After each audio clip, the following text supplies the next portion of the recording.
الملک الظاہر رکن الدین بیبرس بند غداری مملوک سلطنت کا پہلا نامور حکمران ہے۔ اس نے 1260 سے 1277 تک 17 سال مصر شام پر حکومت کی۔ وہ ہلاکو خان اور دلی کے غیاث الدین کا ہم عصر تھا۔ وہ نسلاً ایک قیچاک ترک تھا جسے غلام بنانے کے بعد قیچاک میں فروخت کر دیا گیا۔ کہا جاتا ہے کہ منگولوں نے بھی اسے غلام بنا کر شام میں فروخت کر دیا تھا۔ وہ ایوبی سلطان صالح ایوب کا ذاتی محافظ تھا۔ وہ 7ویں صلیبی جنگ میں فرانس کے لوئس نہم اور 1260 عیسوی میں جنگ عین جالوت اور منگولوں کو شکست دینے والے لشکروں کا کمانڈر تھا۔ 1260 عیسوی میں مملوک افواج اور منگولوں کے درمیان تاریخ کی مشہور ترین جنگ، جس میں مملوک شاہ سیف الدین قطز اور اس کے مشہور جرنیل رکن الدین بیبرس نے منگول افواج کو بدترین شکست دی۔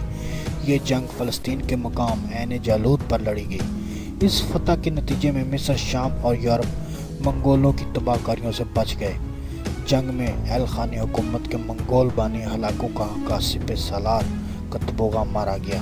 7ویں صدی ہجری میں تاتاریوں نے مسلمانوں کی سرزمین پر عظیم جارحیت کا ارتکاب کیا اور نتیجتاً مسلمانوں کا خلیفہ مستعصم باللہ ہلاک ہو گیا اور دارالحکومت بغداد سمیت مسلمانوں کی 3/4 سرزمین تاتاریوں کے قبضے میں چلی گئی۔ سقوط بغداد کے بعد خلافت عباسیہ کا ہمیشہ کے لیے خاتمہ ہو گیا، جس کے بعد مسلمانوں کو شکست در شکست کا سامنا کرنا پڑا۔ منگولوں نے سارے عراق پر قبضہ کرنے کے بعد شام کی سرزمین پر جارحیت کا ارتکاب کیا اور یہاں ظلم و ستم کا بازار گرم کر دیا، کیونکہ اس علاقے کے لوگوں نے ہتھیار ڈالنے سے انکار کر دیا تھا۔ سقوط دمشق کے بعد تاتار مصر اور مراکش کی طرف بڑھے، جو مسلمانوں کے آخری مضبوط گڑھ رہ گئے تھے، اور اگر یہ بھی منگولوں قبضے میں چلے جاتے تو تمام مسلم امت تباہ ہو جاتی۔ ہلاکو خان منگو خان کی وفات کے باعث اپنے نائب قطبوغا کو کمان دے کر خود وطن واپس روانہ ہو گیا۔ منگول کمانڈر قطبوغا نے ایک دھمکی آمیز خط امیر مصر کو روانہ کیا۔ اس میں کچھ اس طرح سے لکھا: ہم نے زمین کو تاراج کر دیا، بچوں کو یتیم اور لوگوں کو سزا دی اور قتل کر دیا، ان کے سرداروں کی عزتوں کو خاک میں ملا دیا۔ کیا تم یہ سمجھو کہ تم ہم سے بھاگ سکتے ہو؟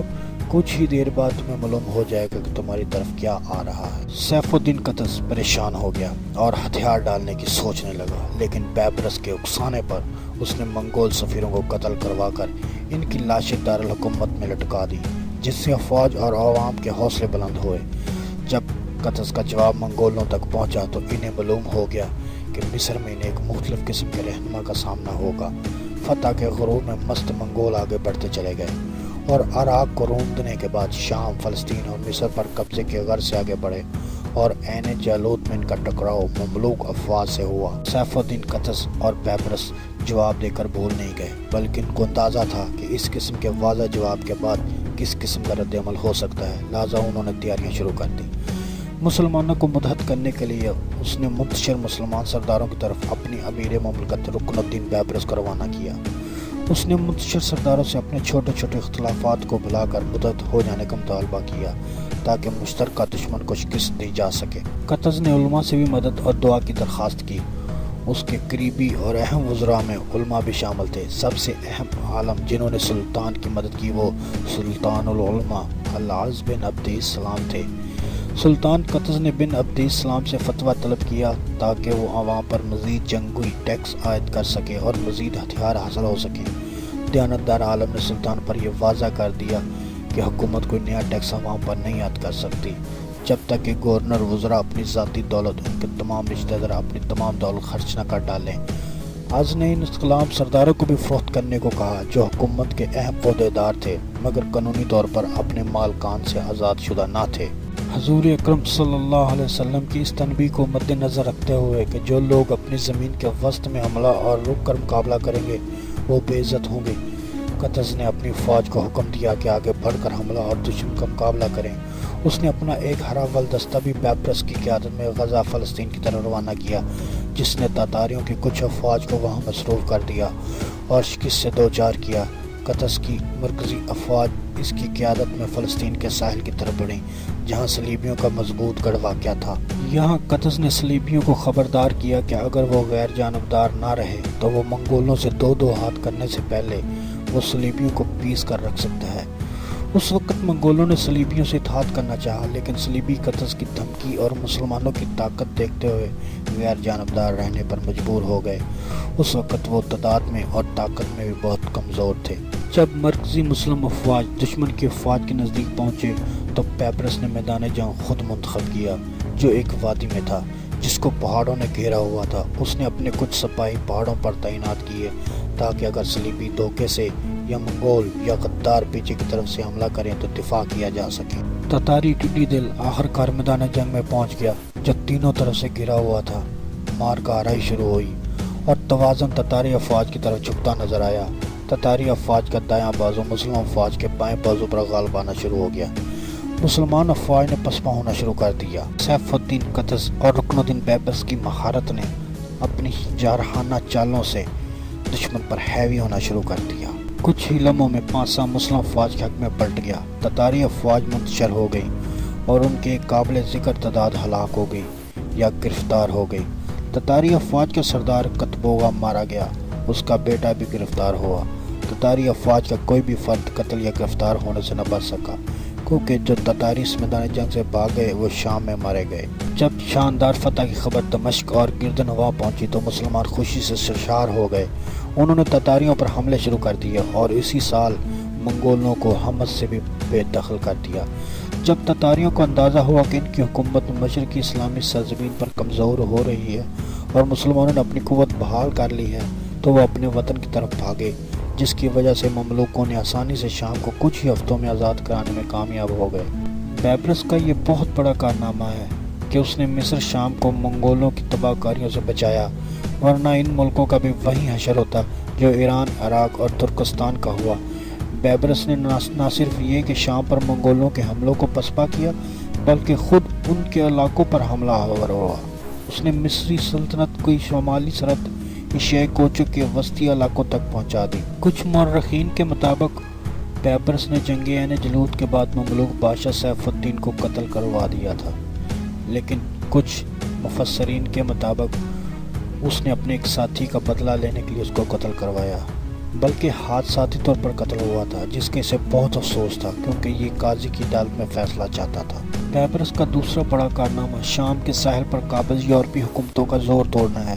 یہ حکومتیں پہلی صلیبی جنگ کے زمانے سے شام کے ساحلی شہروں پر قابض تھیں۔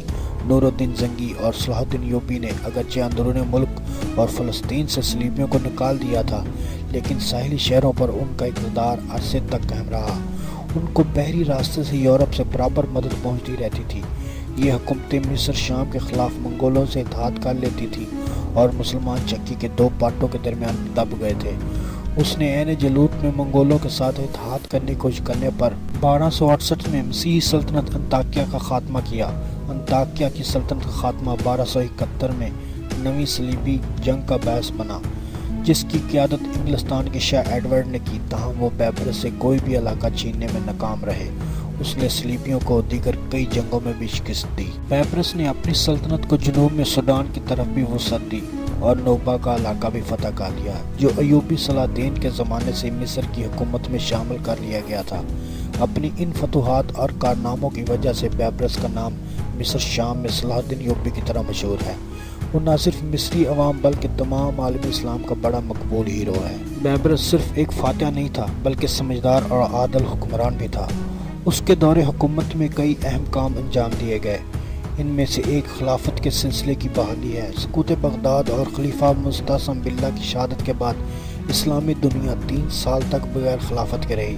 اتفاق سے ظاہر باللہ عباسی ایک لڑکا ابو قاسم احمد منگولوں کے قید سے چھوٹ کر 1262 میں مصر آ گیا۔ بیبر اس کو عزت و احترام کے ساتھ قاہرہ لایا اور اس زمانے کے مشہور عالم عزیز الدین عبدالسلام کی موجودگی میں اس کے ہاتھ پر خلافت کی بیعت کی اور مصر میں اس کے نام کا خطبہ اور سکہ جاری کیا۔ اس طرح عباسی خلافت اب بغداد سے قاہرہ منتقل ہو گئی۔ اگرچہ مصر کے یہ عباسی خلیفہ صرف نام کے ہوتے تھے اور اصل میں کردار مملوک بادشاہوں کے پاس ہوتا تھا، لیکن اس طرح کم از کم ایک اسلامی شعار کو زندہ رکھنے کی کوشش کی گئی۔ بیبرس اسلامی تعلیمات کا خود بھی پابند تھا اور اپنی سلطنت میں اس نے اسلامی احکام پر عمل کرانے کی بھی پوری کوشش کی۔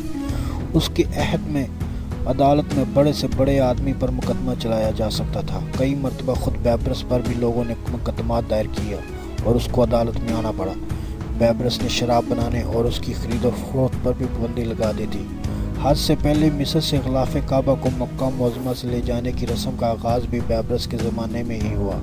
وہ پہلا حکمران ہے جس نے چاروں فقہا مالکی، حنفی، شافعی اور حنبلی کو سرکاری طور پر تسلیم کیا اور مصر شام میں چاروں فقہا سے تعلق رکھنے والے قاضیوں کا تقرر کیا۔